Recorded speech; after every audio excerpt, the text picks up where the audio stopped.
नाही ती येणार आहे, ती शनिवारी काय मी असतो ना घरी.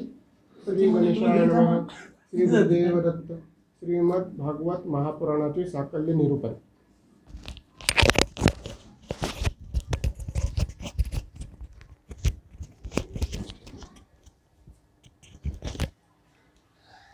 नमस्कार. आपण आता भागवत कथेच्या ग्रंथरूपी दालनात प्रवेश करणार आहात. मी प्रवेशद्वारातच आपल्या स्वागतासाठी उभा आहे. या जगातल्या किंवा जगाबाहेरच्याही प्रत्येक कार्यात, प्रत्येक कृतीत, वस्तू अवस्तूत असणाऱ्या, दिसणाऱ्या, भासणाऱ्या किंवा हव्या वाटणाऱ्या प्रत्येकच बाबीत ज्याचे अधिष्ठान आहे, अशा त्या सर्व व्याप्तांचे गुणकीर्तन असणाऱ्या प्रचंड अशा भगवत कथेचे, श्रीमद भागवत महापुराणाचे हे प्रतिबिंब असेल कदाचित. सर्व व्यापक ईश्वराचे रूप सगुण साकार या देठीत येत नाही. म्हणूनच तर आपण यथामती त्याचे अंगुष्ठ मात्र सावयव रूप आपल्या देवघरात ठेवून त्याची कल्पना, पूजा, अर्चा करतो. श्रीमद भागवताचे रूपही असेच अनाकलनीय आहे. आजवर त्याची अनेक पारायणे झाली, ज्ञानसत्रे झाली. एखाद्याने अनेकदा आणि अनेकांनी अनेकदा ती ऐकली असती तरी अतिव्याप्ताचे रूप 7 आंधळ्यांना दिसलेल्या हत्तीसारखेच असावे. मीही कण त्या सुपातलाच आहे, पण त्यामुळेच त्या ग्रंथाचे अंगुष्ठ मात्र ग्रंथरूप असावे असे प्रकर्षाने वाटले. भगवद इच्छेने ते आता आपल्या हातात आहे. सदहृदयतेने त्यातील मर्माकडे लक्ष द्याल आणि उदार अंतकरणाने वर्माला अलक्ष कराल अशी नम्र प्रार्थना करून बाजूला होतो आणि प्रवेशद्वार मोकळे करतो. श्री गणेशाय नमः. श्री सरस्वत्यै नमः. श्री जगदंबाय नमः. श्री गुरुभ्यो नमः. श्री कृष्ण परमात्मने नमः. श्री मातृपितृभ्यो नमः. श्रीमद भागवत महापुराणाचे साकल्य निरूपण. वंशी विभूषित करान्नवनी वरदाभात पितांबरात अरुणबिंब फलाधरोष्ठात पूर्णेंदू सुंदर मुखात अरविंद नेत्रात कृष्णात परम किमपि तत्वमहं जाने मुखं करोति वाचालं पंगु लगयते गिरिं यत्कृपा तमहं वंदे परमानंदम माधवम. आज आषाढ शुक्ल 12 शके 1939. चातुर्मासारंभ दिवस कोणत्याही आरंभ आजपासून करतात, शुक्ल पौर्णिमेपासूनही करतात. मी लेखनव्रताला प्रारंभ करीत आहे. यापूर्वी श्री गुरुचरित्र अर्थ आणि बोध लिहिले. बाल्यावस्थेचा उंबरठा ओलांडल्याबरोबर श्री गुरुचरित्रांचे वाचन सुरू केले होते. आता गृहस्थाश्रमाचा उंबरा ओलांडताना या प्रदीर्घ कालात मला झालेल्या बोधावर प्रकाश टाकला. झालेला बोध प्रकाशात आणण्यासाठी 50-55 वर्षे लागावे हे आमच्या धृतीबुद्धीचे विकलत्वच म्हणायचे, दुसरे काय. आता उत्तरोत्तरार्धात भागवतासारख्या तत्व, वेद, साहित्य, संस्कृती, काळ, इतिहास, प्रमाण ग्रंथाच्या मूर्धनी असलेल्या प्रकांड पांडित्याला पुरून वर दशांगुली राहणाऱ्या वाङ्मयी मूर्तीस्वरूप ग्रंथाचे यथामती झालेले आकलन शब्दबद्ध करण्याचा पोरकट कदाचित केविलवाना प्रयत्न आरंभिला आहे. भागवतात 12 स्कंद, 335 अध्याय आणि 18,000 श्लोक आहेत. एवढ्या प्रचंड ग्रंथाचे वाचन, आकलन, मनन, चिंतन करून त्याचे परिशीलन करणे खरेच दुःसाध्य आहे. श्री गुरुचरित्र अर्थ आणि बोध गीता प्रेस गोरखपूरला दिला तेव्हा त्यांनी श्री एकनाथी भागवतावर लिहा असे म्हटले होते. काही आप्तांनीही सुचविले होते. प्रारब्ध वंशात श्री गुरुपरंपरेत मलाही तत्सम पदावर बसून शिष्यत्व स्वीकारलेल्यांनीही आग्रह केला. चिरंजीव कुलदीप जोशी विशेष आग्रही होते. प्रवाहात पडलोच आहे, आता हतोवा प्राप्स्यासी स्वर्गम या भावाने कालक्रमणा करावयाची आहे. शब्दगणनेच्या दृष्टीने श्रीमद भागवताची व्याप्ती केवढी मोठी आहे हे वर पाहिलेच आहे. अक्षर हे अनंताचे पर्यायवाचक आहे. अर्थात हे अक्षर अनंत वाङ्मय ब्रह्म मला माझ्या सीमित बुद्धीने मांडायचे, अर्थात अमर्यादत्वाला मर्यादित, व्यापकाला सूक्ष्मात आणि सर्व व्यापाला चिमटीत धरून दाखवायचे आहे. माझ्या उपक्रमाचा, संकल्पाचा विचार केला तरी ते केवळ अशक्य. या एका शब्दाने सांगण्यासारखे आहे. शब्द शिकलो तेव्हापासूनच माझे शब्दाबरोबर खेळणेही सुरू झालेले होते. एक उदाहरणच सांगतो. लहानपणी पाठशाळेत संस्कृत शिकण्यास जात असे. प्राथमिक वर्गात केवळ सुभाषिते सांगत असत. त्यातले एक अयम निज परो वेत्ती गणना लघु चेतसाम उदारचरितानांतु वसुदैव कुटुंबकम. उदार अंतकरण असलेल्यांना संपूर्ण जग कुटुंबासारखं वाटत असतं.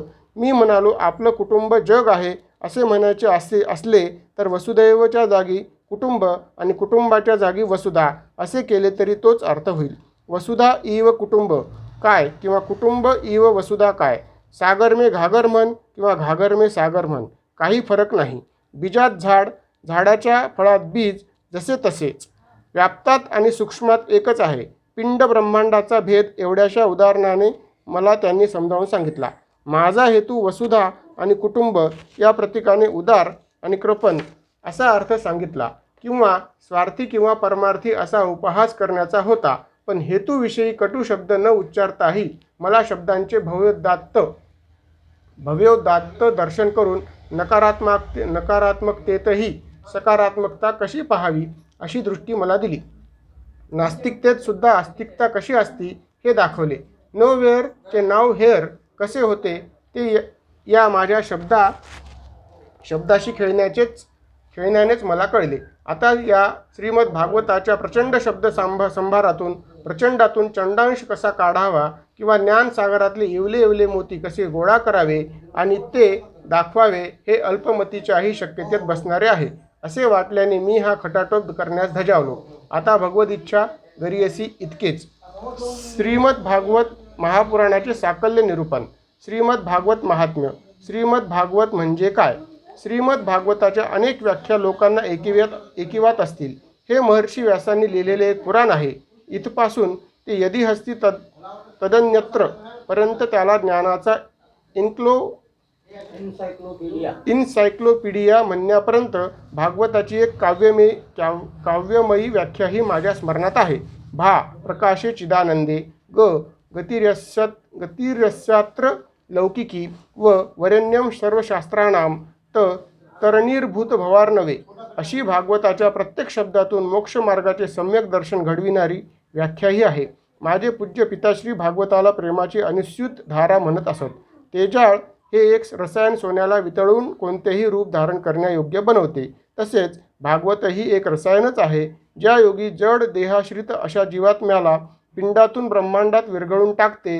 त्याच्या मन, बुद्धी, चित्त आणि अहंकार या अंतकरण व तुष्ट याची परिपूर्ण शुद्धी करते.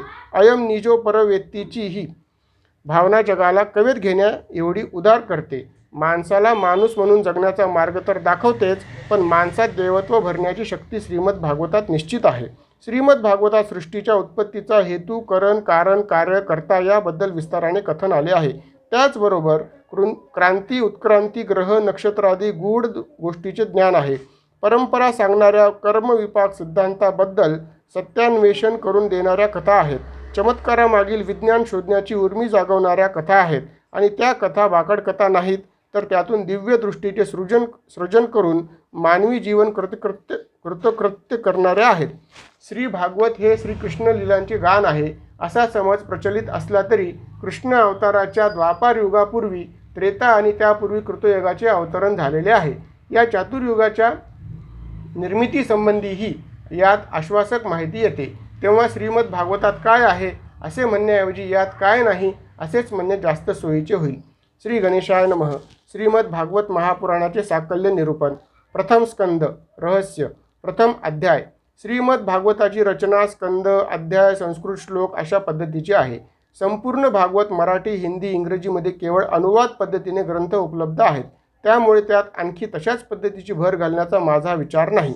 माझ्या चिमटीची कल्पना या पूर्वीच्या प्रकरणात मी स्पष्टच केली आहे. तेव्हा कथेचा संकोच आणि कल्पनांचा किंवा आशयाचा विस्तार असे हे स्वरूप असेल. ग्रंथारंभीच व्यास महर्षींनी भगवान श्रीकृष्णांना नमस्कार करताना तीन विशेषणांनी संबोधन केले आहे. विषयानुषंगाने विशेष कृपा अपेक्षित असता विशेषणांनीच दात्यांचा संबोध करतात. आपल्या पुत्राकडून काही काम करून घ्यायचे असले म्हणजे माता त्याला अरे राजा म्हणून बोलावते. पुत्रसुद्धा शहाणा असला तर आई तू किती चांगली आहेस ग असेच म्हणून नंतर मागणी करतो. तसेच इथे व्यासांनी श्रीकृष्णाला म्हटले आहे, सच्चिदानंद रूपाय. सच्चित आणि आनंद हे ईश्वराचे रूप आहेत. सत प्रकट आहे, डोळ्यांनी दिसते ते सत, आणि त्यातच जे आहे पण प्रकर्षाने प्रकट करावे लागते ते चित प्लस आनंद. अर्थात प्रकट अप्रगट, व्यक्त अव्यक्त स्वरूपात असणारा म्हणजे यत्र तत्र सर्वत्र व्यापलेला तो सच्चिदानंद. उत्पत्ती, स्थिती आणि लय यांना कारणीभूत असलेला तो विश्वोत्पत्त्यादी हेतवे, आध्यात्मिक, आदिभौतिक आणि आदिदैविक अशा त्रिविध तापांचे हरण करणारा, नाश करणारा तो तापत्रय विनाशाय अशा सर्व गुणसंपन्नाला प्रथम नमस्कार केला. या नमनातूनच भागवताची आवश्यकता, भागवताचा अधिकार स्पष्ट होतो, भक्तांची इच्छा स्पष्ट होते. भागवताचे रहस्य म्हणून जे काही आहे ते खऱ्या अर्थाने इथेच कळून येते. अस्ति भाती प्रिय, उत्पत्ती स्थिती लय, भौतिक दैविक आत्मिक असे संसार विचारणातील त्रास तापत्रय या सर्व गोष्टी त्याचेच रूप आहेत. मग त्याला मनातून नमस्कार केल्यावर भक्ताला काय हवे किंवा काय द्यावे हे त्या सर्वज्ञाला नक्कीच कळत असते. आपण फक्त मनोभावे नमस्कार करावा. काल व्याल मुख ग्रास त्रास निर्नाश हेतवे, कालरूपी सर्पाच्या मुखात ग्रास म्हणून गडप होणाऱ्या मानव प्राण्याला वाचवण्यासाठी श्री भागवताची निर्मिती झाली आहे. व्यास महर्षी हे ब्रह्मा विष्णू महेश रूपी आहेत. त्यांना अचतुर्वदनो ब्रह्मा द्विबाहू अपरो हरिही अभाललोचनः शंभू असे म्हणतात. प्रथम त्यांनी चतुश्लोकी भागवत लिहिले, पश्चात त्याचा विस्तार झाला आणि प्रथम श्री शुकदेवांनी त्यावर प्रवचन केले. श्री शुकदेव राजा परीक्षिताला भागवत कथा देण्यासाठी जात असता देवादिकांनी प्रत्यक्ष अमृताच्या मोबदल्यात भागवत कथा मागितली असता शुकदेव म्हणाले, अभक्तांना हे कथामृत देऊ नये असे शास्त्र आहे. देवांना अभक्त का म्हटले असेल अशी इथे शंका येऊ शकते. पण देव असले तरी विनिमयाची भाषा करणे हे व्यावहारिक पातळीवर उतरणे झाले. भक्त हा समर्पित असतो, त्याचे काही नसते, त्याला काही हवे असेही नसते, तेव्हा यात देवाणघेवाण विनिमय शक्यच नसते. म्हणून देवही अभक्तच झाले. विनिमयाने कथामृत वाटणे हेही अभक्तीचेच लक्षण आहे. आज मितीला भागवत ज्ञानयज्ञाचे पीक खूपच फोपावले आहे. त्यामुळे भक्ती फारच समृद्ध झाली असे नाही, तर व्यवहारच पोचला जात आहे. जागोजागी ज्ञानयज्ञ सम होत आहेत. हजारो लोक गोळा होत आहेत. व्यासपीठावरून ज्ञानदानाच्या मोबदल्यात लाखोंची संभावना आहे, तर इकडे बाजारात कॅसेट, सीडी, पुस्तके, गंध, हार, माळ यांचा व्यवहार सुरू आहे. याला अभक्तांचा मेळावाच म्हणायला हवे. तापत्रय विनाशाय म्हणून त्याची प्रार्थना करावी आणि ऐहिक तापाची खरेदी विक्री करावी. अशाने भागवताची प्राप्ती काय, जन्मांतरे भवेत पुण्य तदा भागवत लभेत अशी या प्रथमाध्यायाची साक्ष आहे. श्रीमद भागवतातच भागवत कसे सांगावे, कुठे सांगावे, कुणी सांगावे याचे दिग्दर्शन आहे. कृते यत ध्यायते विष्णू त्रेतायाम यजतो मखय, द्वापरे परिचर्यायाम कलो दत्त हरिकीर्तनम. तप, योग, याग यांच्या आचरणाने जे प्राप्त होते ते सर्व या कलियुगात हरिकीर्तनाने प्राप्त होते. आणि भागवत हे केवळ हरिकीर्तनच आहे. कलियुगात धर्म लोप पावला आहे. स्वेच्छाचरण हाच जणू धर्म झाला आहे. शिवाय शब्द सामर्थ्य वाढल्यामुळे स्वतःच्या कृत्याचे समर्थन करणेही शक्य झाले आहे. शरीराच्या अंतरंग बहिरंग शुद्धीचे निकष बदलून गेले आहेत. जशाच तसे हा जगण्याचा मंत्र झाला आहे. वस्तुतः काम, क्रोध, लोभ, मोह इत्यादी षड्रिपूंना अंकित करणे हाच खरा पुरुषार्थ आहे, हे विस्मृतीत गेले आहे. त्यामुळे भागवत कथेत रस असूनही ते ज्या पद्धतीने सांगितले जाते त्यामुळे ते रसहीन होत आहे. भागवतातच एके ठिकाणी म्हटले आहे, धनधान्याच्या लोभाने दारोदारी जाऊन कुणीही सांगणे अनुचित आहे. तीर्थक्षेत्रातही अनेक अनाचार चालतात. अनेक लोक नास्तिकतेने राहत असल्यामुळे महिमा कमी झाला आहे. भक्ती, ज्ञान आणि वैराग्य यांची पार वाट लागलेली आहे. त्याचेच रूपक म्हणून देवर्षी नारदांना एक तरुण स्त्री आणि 2 वृद्ध पुरुष भेटले. यांची कथा आली आहे.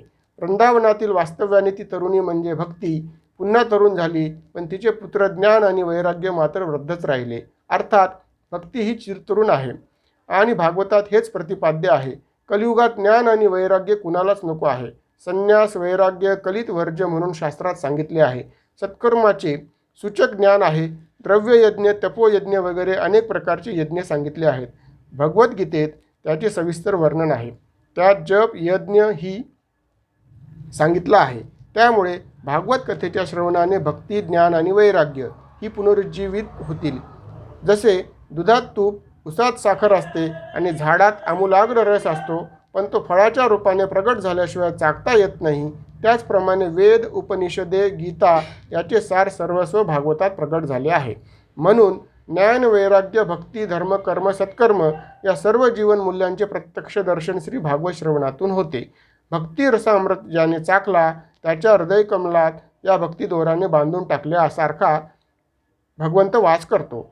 तसा तो सर्वव्यापीच आहे, पण साक्षीभावाने तो स्वतःचे परमधान सोडून भक्तांच्या हृदयात राहतो. निगम कल्पतरूचे फळ असा या भागवत शास्त्राचा उल्लेख आहे. ते सर्व शास्त्रांचे सार असल्यामुळेच भक्तीचा महिमा आणि भागवताचाही महिमा अनन्याश्रित आहे. भक्तीने भागवत होऊ शकते, तसे भागवत श्रवण केल्यानेही नास्तिकता लयाला जाऊन भक्ती प्रगट होते.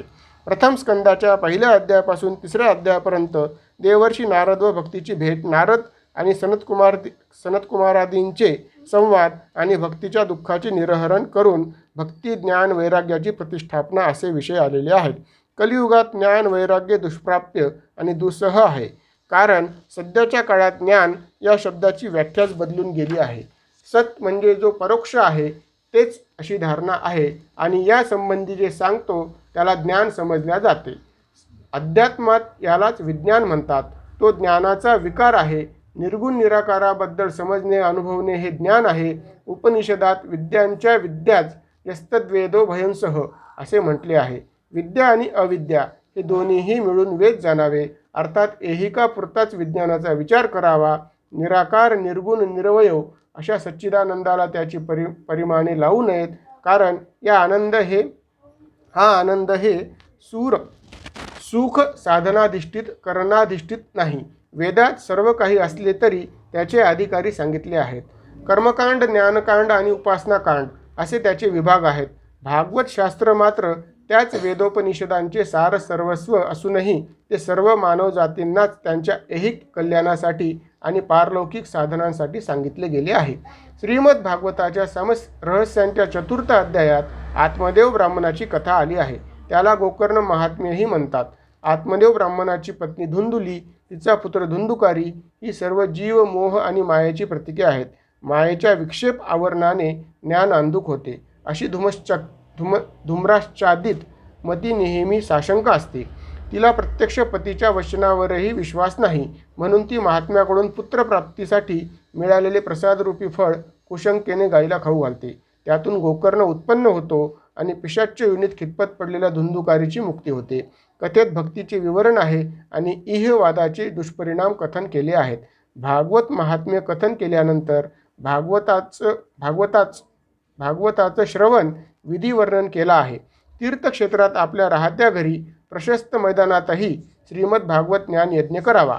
नित्यप्रती एकतरी श्लोक नव्हे, श्लोकार्थ तरी वाचावा. इथून ते वेगवेगळी पारायण पद्धती वर्णिली आहे. वक्ता उत्तराभिमुख बसला तर श्रोतांनी पूर्वमुखी बसावे. वक्ता पूर्वमुखी असेल तर श्रोतांनी उत्तरामुखी बसावे. इथपासून श्रोता कसा असावा? श्रोत्याने श्रवण व्रतात एकाच आसनावर बसावे. ब्रह्मचर्य पाळावे. गायत्री जप न करणाऱ्या ब्राह्मणासही बोलू नये, अशी नियमावली दिली आहे. नियम पालन म्हणजेच श्रद्धा असते. स्वैरवर्तन अनियमितच असते. कथा प्रारंभ करण्यापूर्वी ज्येष्ठ श्रेष्ठांचा, वेद विद्वजनांचा सत्कार करावा. कथाश्रवणाच्या व्रतात सुद्धा उपवास करण्याचा आग्रह नाही.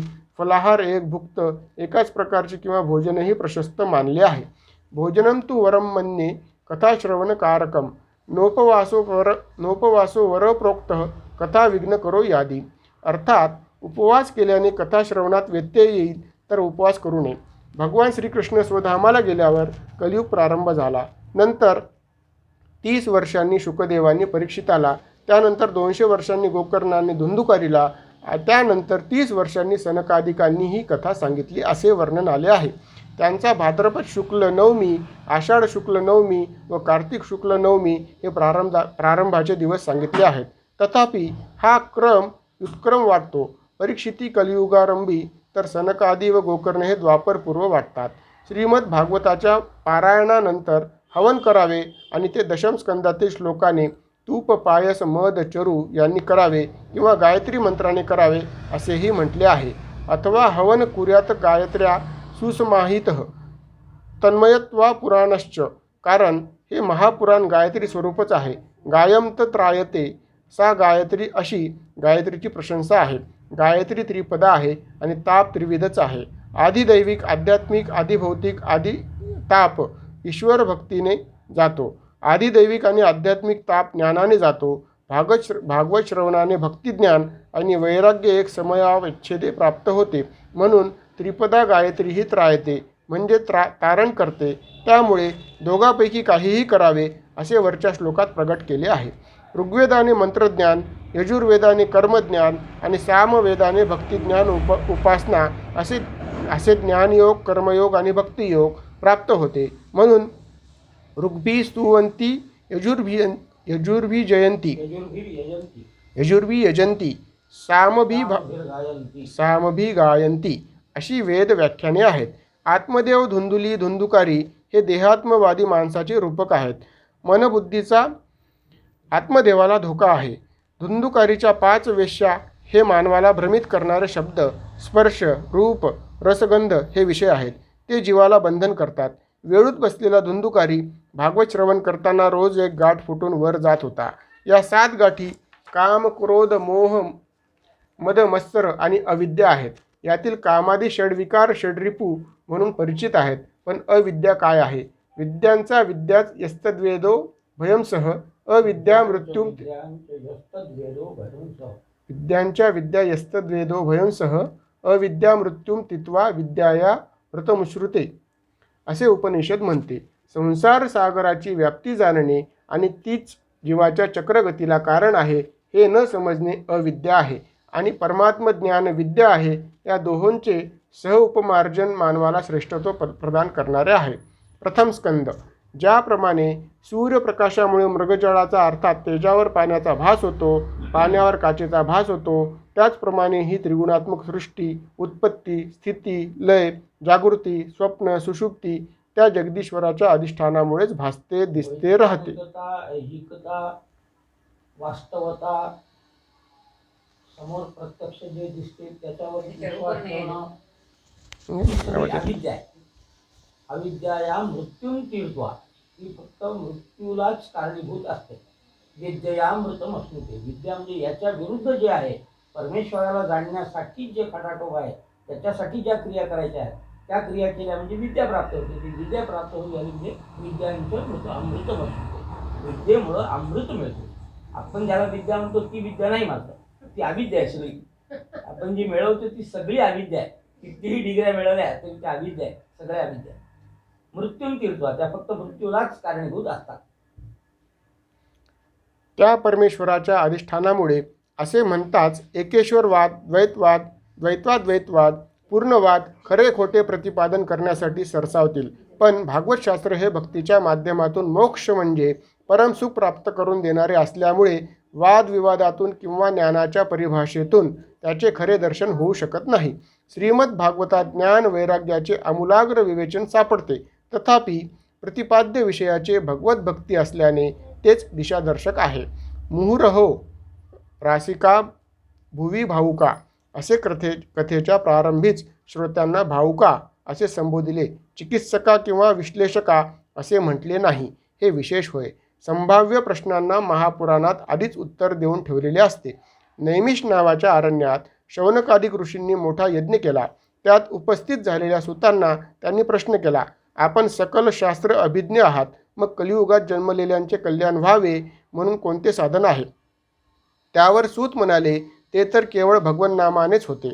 कारण कलियुग हे भय आहे. इथे सगळ्यात मोठे भय मृत्यूचे आहे. माणसास अत्यंत महत्त्वाकांक्षा असते. अनेक प्रकारचे यश, कीर्ती, धन, सत्ता यांचे आकर्षण व प्राप्तीसाठी धडपड असते. त्याचबरोबर अपयशाची भीती असते. हे सर्व प्रकारचे भयच भगवंताला भीते. त्यामुळे श्रीहरिशरणम हेच उत्तम तारक आहे. कलियुग प्रारंभ झाला. भगवान स्वधामाला गेले. आता आमच्या भीतीचे हरण कोण करणार अशी पृच्छा केल्यावर सूत म्हणाले, हे ऋषींनो, व्यासपुत्र वैराग्यमूर्ती श्री शुकदेवांनी सांगितलेले संसार ताप निवारक अद्वितीय रहस्यमय श्रीमद भागवत पुराणच हे कार्य करेल. ते सांगणाऱ्या श्री शुकमुनींना आपण प्रणाम करू. नैमिषीय उपाख्यान, व्यास नारद संवाद, परीक्षिताचे गर्भात रक्षण, परीक्षिताला शाप या कथा प्रथम स्कंदात 19 अध्यायात आलेल्या आहेत. भगवंताची 24 अवताराचे वर्णन इथे आले आहे. एकोहम बहुश्याम अशी इच्छा उत्पन्न झाल्यावर सृष्टीचे सृजन करण्यासाठी भगवंतांनी महत्त्वातून पंचमहाभूते, पंचतन्मात्रा, देह, इंद्रिय, मन असे 16 कलांचे पुरुष रूप धारण केले. हे पुरुष रूप पूर्ण पुरुषाचे आहे. त्याला सहस्त्र शीर्ष, श्रवणाक्षी, नासिक, सहस्त्र मौल्यांबर विलसत होते. याला नारायण म्हणतात आणि त्यापासून पुढे 24 अवतारांचे प्राकट्य आहे. कौमार सर्गात सनक, सनंदन, सनातन आणि सनतकुमार या 4 ब्राह्मण रूपाचा अवतार नंतर वराह, नरनारायण, कपिल महामुनी म्हणून सांख्य तत्वज्ञानाचा उपदेश 5व्या अवतारात केला. श्री दत्तात्रय म्हणून 6वा अवतार घेऊन ब्रह्मज्ञान आदेश केला. रुची प्रजापतीच्या आकृतीपासून यज्ञावतार घेतला आणि त्यावेळी स्वयंभू मनूचे रक्षण केले. सर्व आश्रमांच्या लोकांना परमहंस मार्ग दाखवण्यासाठी 8वा अवतार ऋषभदेवाचा घेतला. 9व्या अवतारात राजा पृथू म्हणून अवतरले आणि पृथ्वीतून संवेशिदी उत्पन्न केल्या. सर्वजण कल्याणकारी अवतार याला म्हणतात. चाक्षुष मन्वंतराचे वेळी मत्स्यावतार घेऊन पृथ्वीचे आणि वैवस्वत मनूचे रक्षण केले. समुद्र मंथनाचे वेळी कासव अवतार घेतला. हा 11वा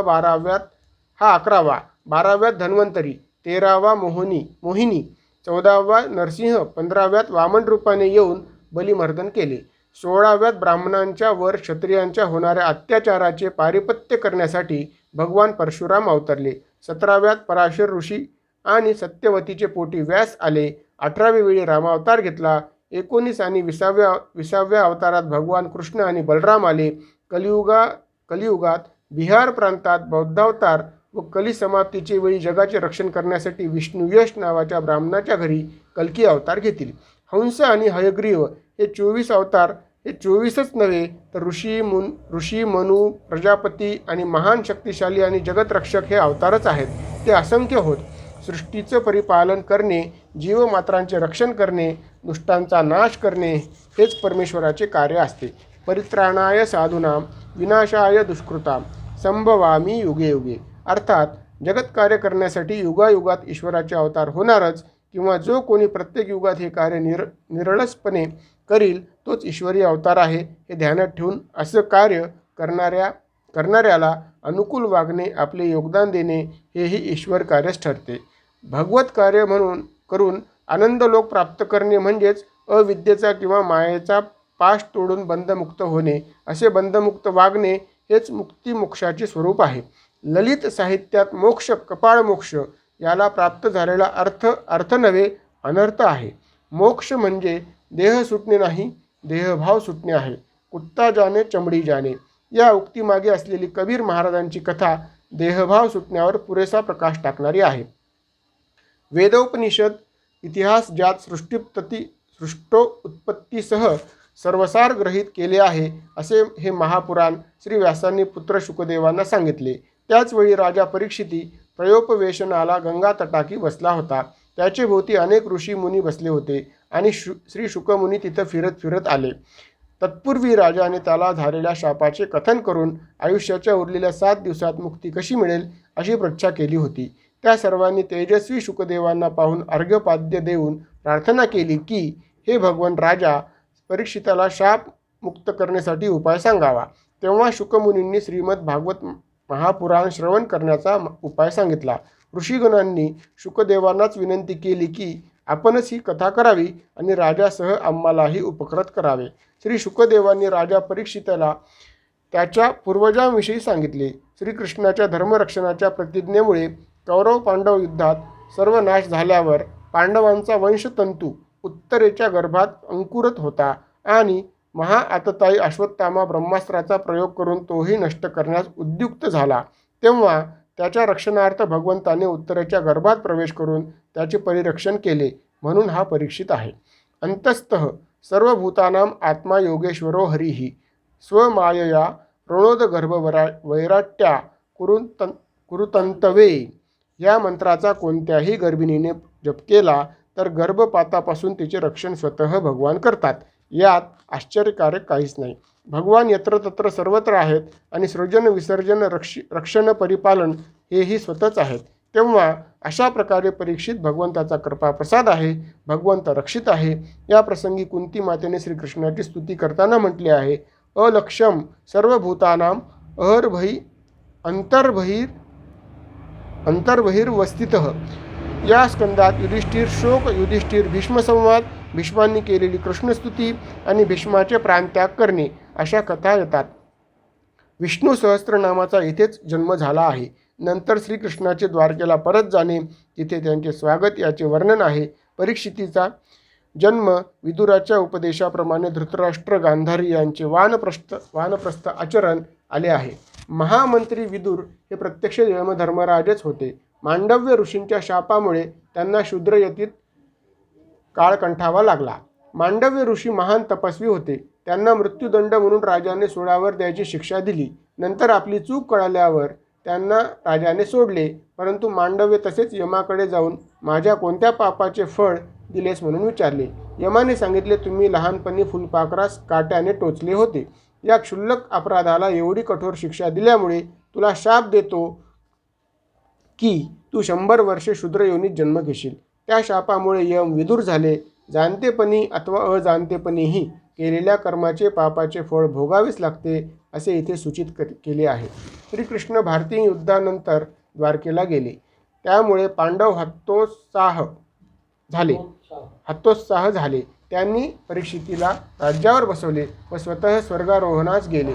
स्वर्गारोहण प्रसंगी प्रत्येकाला पतन झाल्यावर त्यांच्या कारणांचे विवेचन धर्मराजाने केले आहे. त्यावरून अत्यंत उच्च कोटीचे कीर्तिमान स्थापन करणारे महापुरुषही मायेने मोहित होतात आणि त्याचा परिणाम म्हणून स्वर्गप्राप्तीपासून वंचितही राहतात. हे लक्षात ठेवणे महत्त्वाचे आहे. यानंतर परीक्षिताने दिग्विजय केले. अनेक ठिकाणी त्याच्या वंशातील पूर्वजांचे पराक्रम ऐकले. अशा रीतीने कालक्रमणा करताना एकदा वनात त्याने शृंगी ऋषींच्या गळ्यात मेलेल्या सर्पाची माळ घातली आणि शापग्रस्त झाला. श्री शुकमुनींचे आगमन झाले आणि त्यांनी भागवत कथा सांगण्यास प्रारंभ केला. इति प्रथमस्कंद समाप्त. गोपाळ कृष्ण भगवान की जय. द्वितीय स्कंद. आसन्न मरण असलेल्या राजा परीक्षितींनी श्री शुकदेवांच्या आगमनानंतर त्यांना वारंवार नमस्कार करून विचारणा केली. ते म्हणाले, भगवान श्रीकृष्ण आणि माझे पितामह अर्जुन हे आतेभाऊ असल्याने माझ्या पितामहांच्या संतोषासाठी भगवंतांनी आपल्याला माझ्यावर कृपा करण्यासाठी पाठविले असावे. कृपा करून मला सांगा की माणसाने स्वकल्याणार्थ काय ऐकावे, कोणता जप करावा आणि कर्म कोणते व कसे करावे, कशाचा त्याग करावा. मधुर वाणीने केलेल्या प्रश्नामुळे शुकदेव प्रसन्न झाले आणि त्यांचे समाधान करू लागले. मनुष्य जीवन यापन करताना केवळ स्वार्थांध असतो. केवळ व्यवहार किंवा केवळ स्वार्थ याचाच विचार करतो. जीवगती कशी आहे किंवा जीव शिवात लय पावण्यासाठी प्राप्त कर्मच कसे कौशल्याने करावे हे तो विचारात घेत नाही. प्रपंच सगळेच करतात, करावाच लागतो, पण त्या प्रपंच पंकाचे डाग अंगावर येणार नाहीत असे पद्मपत्र मीमांभसा कर्म केले तो पुरुष कर्मयोगी. श्रेष्ठ पुरुष ठरणे आणि असेच वागणाऱ्याला प्राणप्रयाण समय भगवंताची आठवण येते आणि तो जीवनमुक्त होतो. कारण वरम मुहूर्तम विदितम घटेत श्रेयसेहेत. आयुष्य दीर्घकाळ आहे, पण त्या आयुष्यात पैसा, मान, लौकिक वासना याचाच विचार आणि आचार होतो. एक क्षणही रिकामा जात नाही आणि एक क्षणही देवाच्या स्मरणात जात नाही. म्हणून दिवसाची सुरुवात भगवत प्रणामाने करा आणि झोपताना भगवंत नामाचे स्मरण करून देवाचे आभार माना. दिवसभराच्या तापासाठी शक्ती प्रदान केल्याबद्दल, आता विश्रामाची संधी दिल्याबद्दल